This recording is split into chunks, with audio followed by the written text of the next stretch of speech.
my question. Deshratan Nigam, I accuse Kaushik of dodging my question. He has deliberately taken it, elevated the discussion to higher issues of morality and constitutionality, while not dealing with the very practical issues. I am saying adoption, inheritance, divorce, maintenance, custody of children, protection from domestic violence. These are issues which will have to be dealt with. You can't make a big change without dealing with the smaller issues which come with it. Am I wrong? Am I wrong, Deshratan Nigam? No. Certainly not, Arnab. In fact, your question itself has answer in it. Reason being that once you say all these laws have to be changed, it has got to go to the Parliament. Supreme Court cannot interfere and change laws lock, stock and barrel. That is what the central government stand is. Let it be debated in the Parliament. Debate is good. Discussion is good. Nobody is denying that.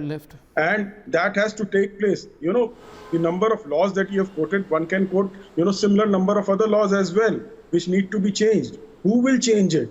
So Supreme Court does not have legislative powers. It has got to go to the Parliament. Now, secondly, the Hindu Marriage Act or the Christian Marriage Act or the Special Marriage Act or the Mohammedan marriages, how is marriage defined? Who can change the definition of marriage? Marriage definition, Supreme Court cannot change it. It has to go to the Parliament. Allow me, anybody who has read the discussions in the Parliament when the such laws were passed, it was not about the same sex. It was all about man and women. So let me give you a few examples from the Hindu Marriage Act, which has similar provisions in the Special Marriage Act and Other Marriages Act. Now, the condition of marriage is that bridegroom has to be 21 years and bride has to be 18. This is man and women. Now, under 5 clause 4, the relationship between the two people who are marrying has to be not within prohibited degrees of marriage, of that relationship, which is we call Sapinda relationship.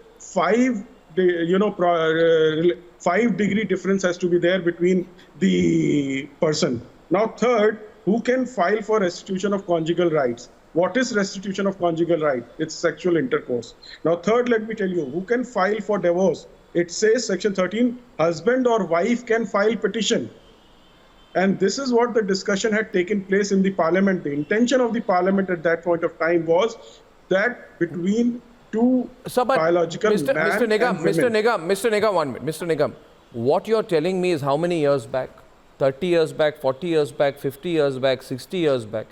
Is society stagnant? Does society not change? Will you quote to me the rules? For example, there's been a lot of social reform and laws have changed with it. Do laws not change in line with reform? Or are you saying that society must not change? No, I said things change, I'm right? not saying so. I'm not saying so. I'm not saying so. Then what happens? See, the fact is, can Supreme Court gauge whether the society has changed enough to make these laws? Is it necessary for Supreme Court to get the consent of society? Right now on my poll, 77% of viewers are saying no to gay marriage. So is the Supreme Court supposed to say, let's take a wider poll? If 51% of Indians are against it, then we will never legislate. Let me answer that with the best of my ability. Yes. Let me answer that.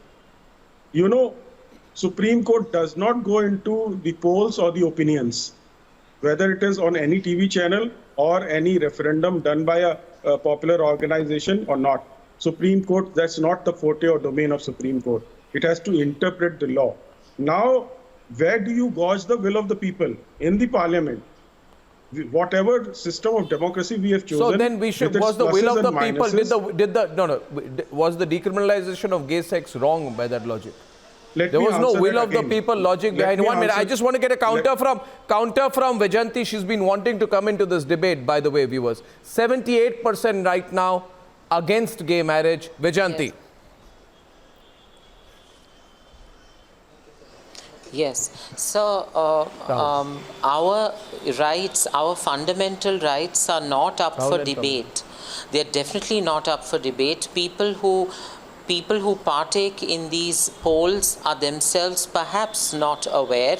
I noticed that many of the speakers who were opposing it were speaking about the volume and the magnitude of work to be done to change the laws. Yeah. If that is so painful, if that is so difficult for them, then they can also imagine how difficult it is or how enormously traumatic it is for the very many teeming millions of LGBTIQ people to live bereft of the such legal protection but for then decades, let me for ask you, centuries. let me put that Why don't differently people to you. think of that Vijayanti, see, I believe everybody should have equal rights. I'm quite clear on that. But one aspect which I'm not clear about is the hypocrisy among certain sections of society. I'm not talking about you. You see, there are people who oppose triple talaq, but they support same-sex marriage. I don't understand this logic. These people say, no, there must be no uniform civil code. No, uniform civil code is a bad thing. Right-winger, BJP supporters, Hindutva lobby wants uniform civil code. We don't need uniform laws for the people of this country. Let personal laws be different for Muslims and Hindus and let that be 1,000 years from now. But we must have same-sex marriage.